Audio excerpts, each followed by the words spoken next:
Hello, patrons, and eventually other fans. My name is Joel Clark, lead designer of Tiansheng and author of Tiansheng Lone Wolf Fist. Good to see you. I am here with my second vlog, so still a little bit nervous about these. Usually when I do speaking and it's broadcast, it's 100% audio. I don't do a lot of audio and visual. I'm not the most visually arresting fellow, so I'm working through some nerves here. Anyway, I have a little bulleted list of stuff that we're doing, just kind of keep you guys in the loop about everything that's happening here.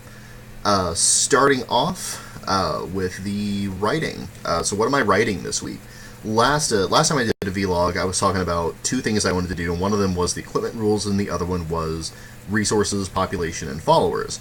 Well, that had to get pushed over to this week. It was my midterms last week, so I got pretty busy, and unfortunately my wife had to go in for a tooth surgery, so I was pulling triple duty as a dad and a husband in addition to as a student, and I had to neglect the writing, unfortunately, which I didn't want to do. But on the plus side, I did actually get some what I call binder work done on it, where I just sit down and I think about these things and I write them physically down. That, unfortunately, unless I scan it, I can't really translate that directly to you guys and show you what I've done, and even if I did, it would be a bunch of random disconnected bullet points, which is what my writing looks like until I organize it. So, the good news is that a lot of the conceptual work on that is done. So now I just have to actually make a little flow, a thought flow, and then do the actual writing and probably a little bit of light editing before I post it up on the blog. Coffee helps with the nerves, by the way, paradoxically. So that's the first thing I'm writing this week is population, followers, and resources. I want to talk about that for just a little bit. When it comes to having followers in the game, I really do want you to be able to have characters that see how cool you are as a Kung Fu hero and tail around with you, and I want you to be able to teach them Kung Fu, potentially, and make disciples out of them. So I'm working on a system based on the mass combat rules I've already done so far, the group rules, where normal human beings just have one effort die, they don't have a bunch of extra rules on top of that. And I'm trying to make it so that you can just take this pile of dice and effectively give the dice names and a health level and just say, okay, that's my follower. It's really easy to keep track of, and it's more or less appropriate. It keeps them in the category of mook, and it allows you to still utilize them as a resource, as a character. And GMs could do that too. You could have bad guys with mooks, and the heroes can have their own disciples. So that's a nice, easy way of mechanizing that. The one effort die thing is a natural cap on where they can go in the effect charts too, because they can't roll higher than a rank 1 set with one die. So that means they can only do what a person can do. And really, normal people usually range from between 1 and 3 dice, which means they have that 1 to 3 range on the effect chart, which, if you look at all the effect charts, is right where you would expect human beings to be able to operate, from a fairly standard dedicated effort to a world-class effort. So I'm really happy with the design there, and it means that there's a natural place for you as a player, as a GM, to progress henchmen as they become more capable. And you'll note that where the weakest characters start at effort die 4 is right past that level of normal human being. So that all works together really wonderfully. I'm really happy with all that design. And mostly I just have to make that apparent to people that are going to encounter this text for the first time by reading this. And I need to describe that both to GMs and to players in terms of, okay, what do you want? Why would you want that? How is that useful? How do you do that? It's pretty straightforward, as you can tell, but I wanted to add some more stuff in there, like what's the potential for a normal person to learn magical Kung Fu? How do you progress them along those die ranks? Where's the cutoff point between having a NPC with 3 dice and an NPC who's built along the same lines as a player character who has more dice than that and has magic Kung Fu? All that stuff. I want to put all of that in this section. So that already is a pretty hefty workload right there. But in addition to that, I want this just to be the how you interact with NPC section in a broader sense. And because of that, I'm doing the population rules. And the population rules are much bigger. It's a much larger number of people. And so I needed to find, and I'm still to some degree looking for, a degree of abstraction that allows me to still use those big piles of people in a mechanical way, but doesn't make them a nightmare to deal with. Because even if you're doing 1 die a person, even a normal size population, 1,000 to 10,000 people. Even in the post-apocalypse, it's not an unrealistic size for a population. There's no, I don't even own 10,000 dice. I don't even know if there's 10,000 D10s in this entire state. So that doesn't work. That's not an acceptable degree of abstraction. So I've been working on that a little bit. Mostly, I wanted to think about them kind of in the same terms that the Adventure Conquer King system does, which is based on really old-school Dungeons & Dragons stuff. And in that system, it very cleanly converts a number of people into the work output of those people, and then converts that work output, whatever they've produced, into gold pieces that characters can immediately use. Because characters advance based on gold pieces in older D&D, this is an immediate utility to adventurers. So it makes sense that you as an adventurer would want to have a castle with a bunch of serfs around it, because even though you adventure and you go fight dragons or what have you, your serfs effectively every month write you a paycheck you can use to make magic equipment, or hire an army, or just advance in XP because you're the ruler, and you get to enjoy all of that wealth. And it converts somehow magically into your ability to stab monsters. Again, there's a degree of abstraction there, but it goes along with the greater abstraction of GP into XP, so in that system it works really well. I don't think that abstraction is really something I need in this system, because we have other ways of getting experience. However, I do like the idea that you can take a population and just write it down as a number, and then wherever that population is, you can kind of tap them, like you would tap a land in Magic the Gathering, and convert that into some kind of character-useful output. Bullets, or fresh water, or whatever. You know, it's whatever work they're doing converts into something useful for the characters, so clearly that output has to dovetail somewhere in the equipment rules and the overall resource rules, since is why I'm writing the resources down in that chapter too. So that makes it a pretty impressively complex chunk of information to write. So yeah, that's why I've been in the lurch about that for a while, and why it's gone through several iterations. You'll note from the I Bleed playtest that there's some iteration there that kind of touches on that same thinking. Same basic thing. I've just been wrestling with that for a while. And I think I've finally found a couple of abstractions that are really gonna work well in appropriate places, and a way to convert all this stuff into a player useful thing, and is something that as a GM you can use as well. And this, in mining this, I found something very important that I'm going to put into the content section, which is a distinction between types of content, which this is a little bit more out there writing. This is going to be a little further in the future, but I wanted to make certain I'm getting a record of it as much as possible. I've written it down in 3 or 4 different places. It's an idea that I'm so happy with that I don't even, like, it was one of those ideas I got where I was like, why don't we already do this? And the reason is we don't, a lot of cases, people don't run games kind of the same way that I run games, where like you have effectively a whole world in hexes, and they interact with each other. And how do you run that as a GM? It's so much stuff.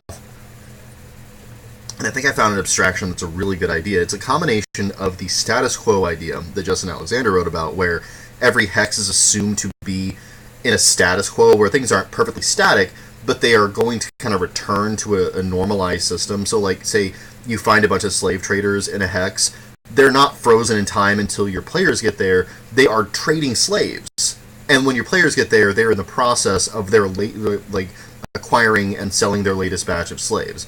So like, it's basically the same thing as saying there's a business in this hex, and this business produces something. Same thing. The building is there, the people are working in it every day, and they live their lives and do stuff every day, but the same general thing happens. And that's what a hex is. It's a status quo. But it's a combination of that for most of the content nodes inside the setting, and then a few of them are going to be dynamic nodes, where instead of returning to a status quo, they're in motion. They're changing from one state to another. So like, say you can have like a city that is a status quo, and then a plague comes, and all of a sudden it becomes dynamic. And so every time a montage scene passes, you just advance to the next thing that happens from whatever dynamic thing hit it.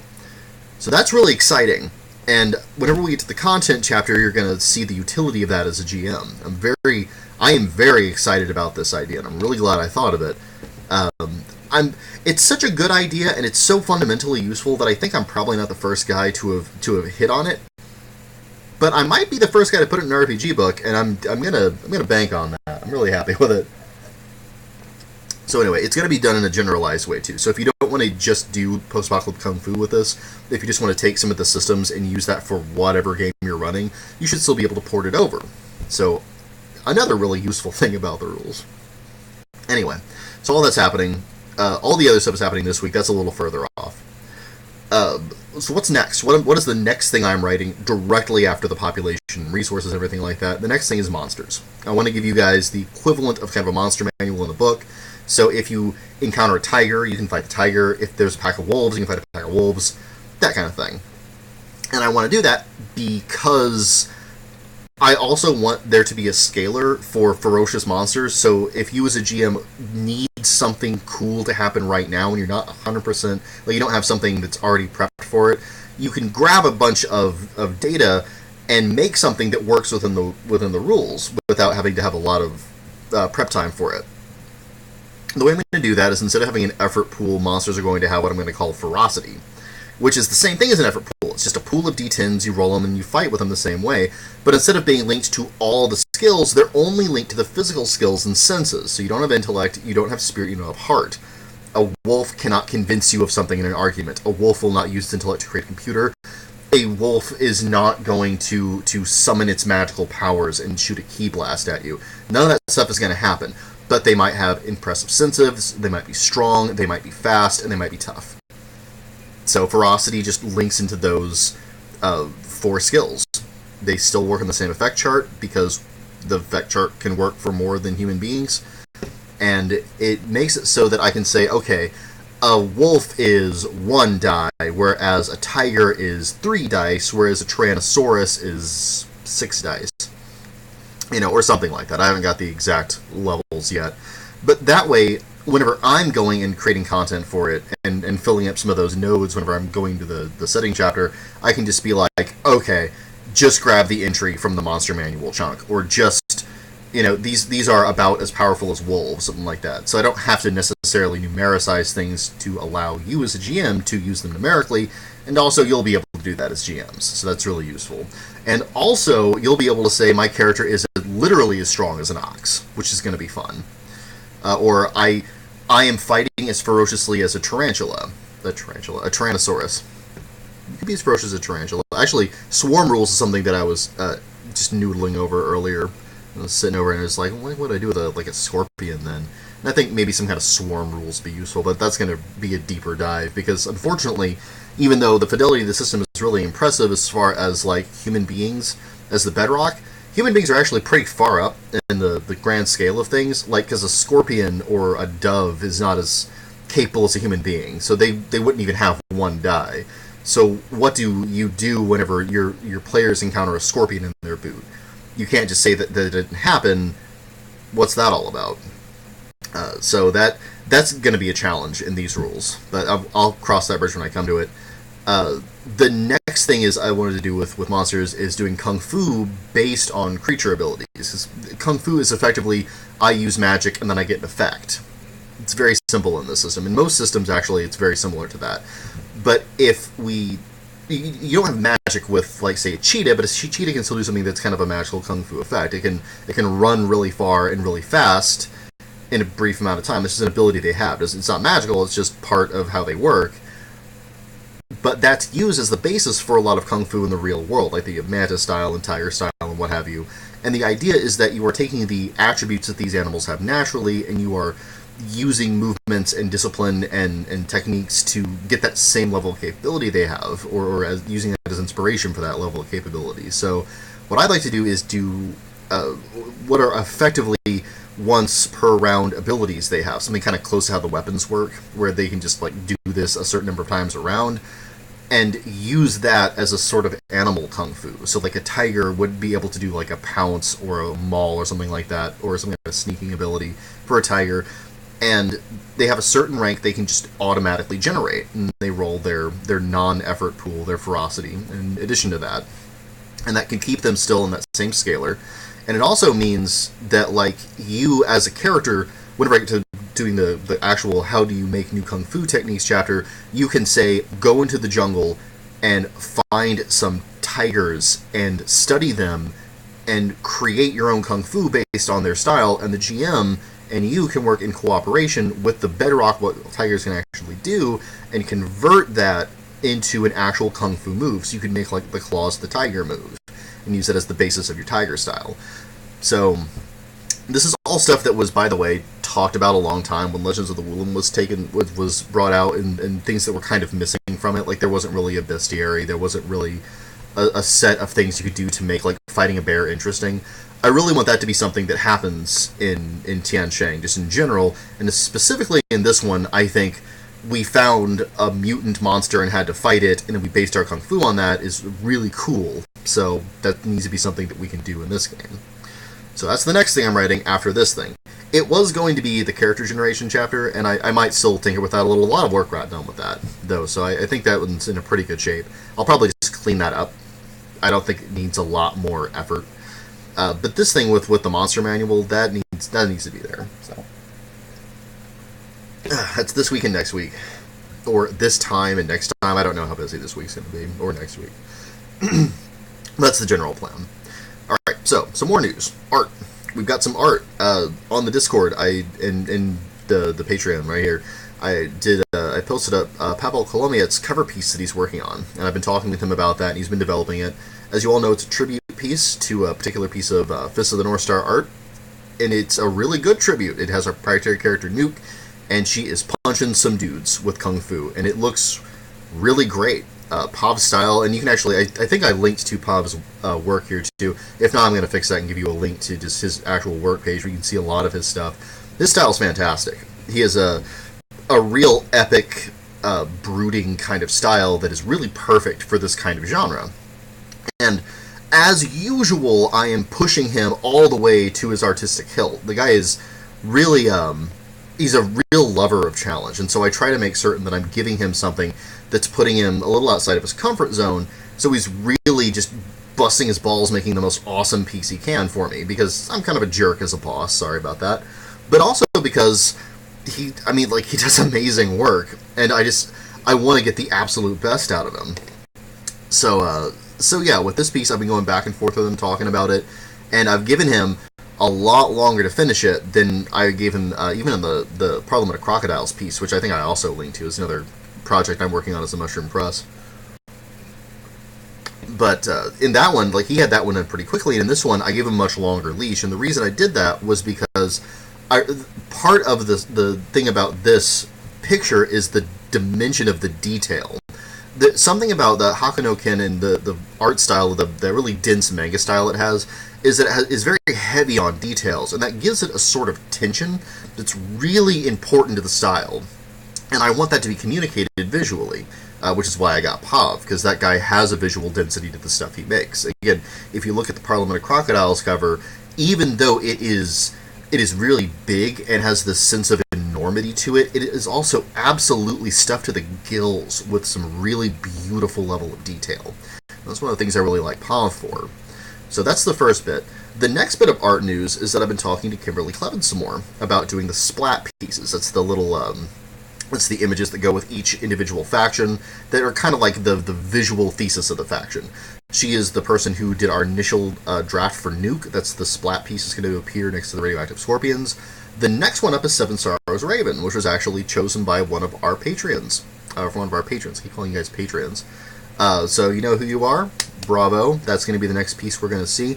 I'm actually talking with her about that now, but one of the challenges with Kimberly is that she's a very busy woman. This is not her primary source of income. And so I'm really only getting her on the margins of her free time. And she's actually a friend of mine, like a personal friend. Like, I know her in real life, and her husband, Michael Clevin, who did the Black River Devil piece for me for Devil Hunter back when I was working on that. And again, they're both accomplished artists, but neither of them work primarily as an artist. They have different careers. So I can really only get them in the margins of their free time. And I get a really steep discount on their work, which is great. Especially for the quality they give us. Like, you've seen Kim's work on Nuke. I think you've seen, I think the Chibi avatar I have in this Patreon is also from her. She does great stuff. She really does. And she does it for an incredible price point. So I have no complaints, except that I really need to either be paying her more or something like that so that I can get this stuff produced a little faster, because, like, it doesn't really take her that long to make this stuff. It takes an hour or so per sketch, which is fantastic output. But the woman is so exhausted from the job that she does that she's just not, she's generally not up for that. I relate, you know? I'm usually exhausted from the stuff I'm expected to do every day. So we're both kind of in the lurch about that one. Point being, though, Seven Sorrows Raven is the next step. Whenever I can find that little margin of free time that she has and pay her appropriately. So that's our art news there. There's also some other news coming down the pipeline, which is the general Tian Shang line. Lone Wolf is just the first chunk of content for Tian Shang. It's going to be a big line with lots of stuff in it. The reason being that I actually have partners for the whole thing. I've got David Ramirez, who, as you guys know, is one of the driving forces behind Legends of the Wulin and Weapons of the Gods. I've got Victor Andrade, who is our layout guy and our logo guy. He's also designing the character sheets and a bunch of other stuff. And he's a game designer in his own right. He actually has stuff that's published on RPG.net, or RPG Now? Drive Thru RPG. There it is. I had to think about it. There's so much RPG stuff. It all blurs together. And I've got Jörg Bors, who, as it turns out, is the go-to guy for social skills. Because you guys may have found out, I am not super great at writing those. I'm really not. But Jörg is. That's his talent. And so I bounce a lot of ideas back and forth with him, and before we finalize the social rules, we go through them and we talk about them, because he really likes the mechanical side of social role-playing, and that's not something I have a lot of familiarity with. That's not a lot of something that shows up in my home game, so I just don't know how to incentivize or structure that in a lot of cases.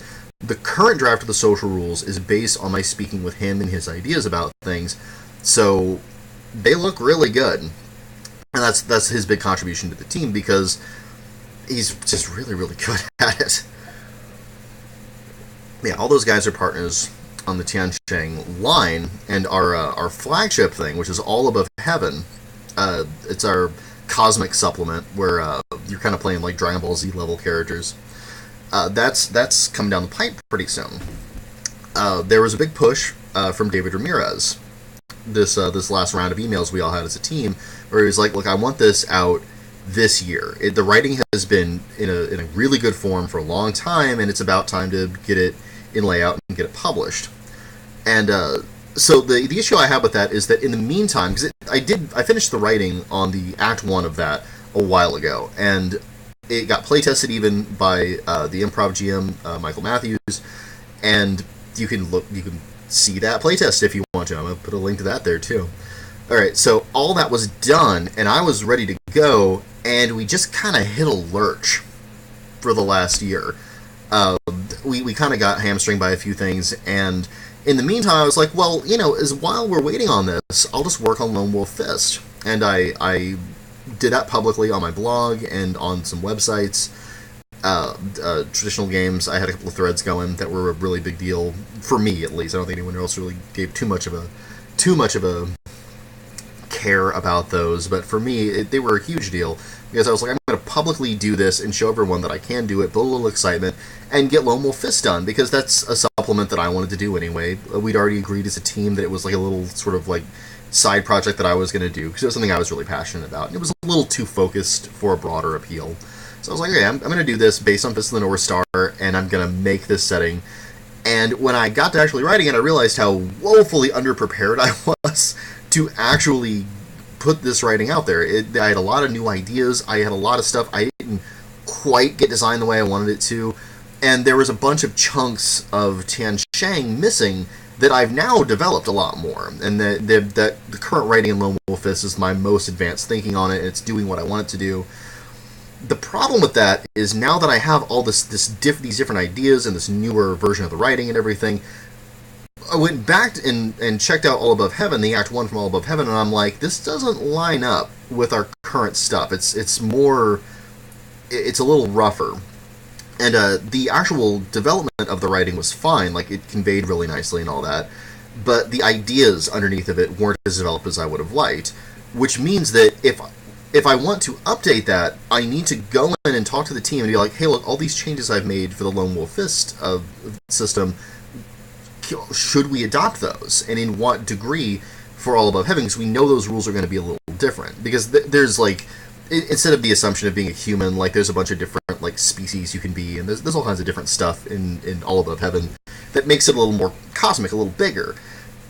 And the problem with that is that a lot of the assumptions I've worked off of for Lone Wolf Fist, they aren't necessarily 100% compatible with the stuff the team is doing for All Above Heaven. So we need to have a round of discussion where we're like, okay, what do we want to adopt from this more sophisticated stuff from our lead designer, and what are we going to leave in Lone Wolf Fist? And there needs to be a whole round of talking about that. And potentially that means I'm going to need to go in and edit the document. So take a hacksaw to the pieces of the rules I don't like in it, and just change them out for the Lone Wolf Fist writing, potentially rewriting it significantly in the process. And so that's what it's facing, is that kind of potential rewrite. I also got a technical edit on the whole document from someone. Again, my anonymous technical editor, who will remain anonymous, although you are going to get credited, since I'm almost certainly going to adopt some of your changes. But I got a technical edit of the thing, and there were a few changes that were really significant as far as like the way the writing impacted people and that kind of stuff. And again, implementing technical edits can be challenging, because it's not just here's something you say instead, it's a more generalized feedback. So you have to do another draft incorporating the feedback with another set of created content. So that can get pretty work intensive, and as you can tell, I'm already pretty loaded up work-wise on the stuff that I'm doing. Unfortunately, this stuff usually falls to me and the team because I'm the only native English speaker in the team. Victor and David, of course, are Mexican, and so they're native Spanish speakers. David's English is fine. I think he also speaks Mandarin. Like, the guy is really good with languages, but he doesn't have like a native voice like I do. And Jurg is European, so like I think I forget this native language. He's gonna roast me for that. I really need to talk to him about it. It doesn't come up because, again, we all communicate in English whenever we're talking about business stuff, because typed English is fine. It's just the kind of the lingua franca that we use. But the consequence of it is that in addition to being the guy that is primarily writing the system and designing it, I am also doing any like final edits before we give it to the layout guy, who is the very talented Victor Andrade. The good news, the good takeaway from the whole Tiansheng line is that pretty soon, probably before the end of the year, if I can get all this together, you will have another Tiansheng document in your hand with the All Above Heaven thing. It's a higher power level. It's got a lot of different species you can be. Like, you can be an uplifted animal, or you can be like a demigod. These like Ashura's like multiple armed monster things, all kinds of nifty stuff. And you should have that in your hot little hands by the end of the year if everything goes according to plan, which I'm hoping that it will. And much like with Lone Wolf Fist, we want to do a pay what you want with it. I've yet to determine exactly the best way to do that, but my thinking is just, at least for Act 1, we should just release it as pay what you want to give anyone who wants to try it a sample of our best stuff. So we're planning it for 4 parts, the second of which is largely written, although I need to go through it again with the content rules once I get those rewritten for Lone Wolf Fist. And then after that, there's going to be Act 3, which is largely unwritten, and then Act 4, which is completely unwritten. I'm going to have to design some pretty impressive rules for that one, including the monster the size of a planet rules. So that's going to be a fascinating challenge. But yeah, the takeaway from that is that this week is going to be a week of a lot of big, significant things happening in the 5 Emperors. Oh, also, you might have noticed that I changed this from more of a personal Patreon to a general 5 Emperors Patreon. Well, that's because I want to eventually do the whole Tiansheng line off this Patreon. So, if you like Lone Wolf Fist, you can come in. If you like All Above Heaven, you can come in. Anything else we wind up doing, you can come in and be a part of the creation of those things, because we're going to be the same team making all of it. So, let's conclude this half hour of your life with our agenda. Here is my agenda for this week, and potentially next week too, depending on how much it spills over.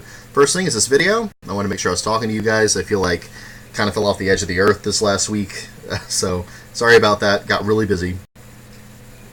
Second point, blog post. I want to finish the writing on the population followers resources, and the blog post is going to be about how to make domain management fun and interesting for your players. Because being a ruler sounds interesting in theory, but it can be very technically complex and irritating unless it's pitched to the players in about the same simplicity as a new weapon or power or something like that. So that's going to be what that blog post is about. It's very useful stuff.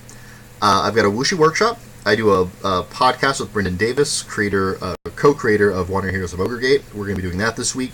2 movies we're reviewing are The Web of Death and My Young Auntie. So I don't know what I've gotten myself into with those. Going to be watching those probably today or tomorrow, and then doing the podcast later. If you're a big fan of podcasts, go ahead and tune in. I'm doing that writing draft discussion with the 5 Emperors. I'm actually talking to Vic right now about what he wants to do with layout.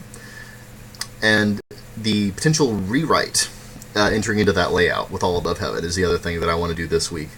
So I've got a pretty hefty platter this week. I'm going to try to deliver all that stuff to you guys by the end of the week. Might be needed 2 weeks, again, depending on schedules and time permitting and such like. Seem to be on the rebound this week as far as productivity is concerned, and this video hopefully will be the first proof of that.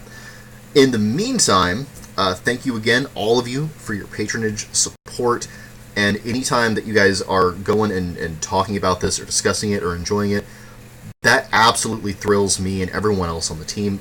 We are so happy to have you guys. So thank you very much again, and I will let you get back to your lives. Until next time.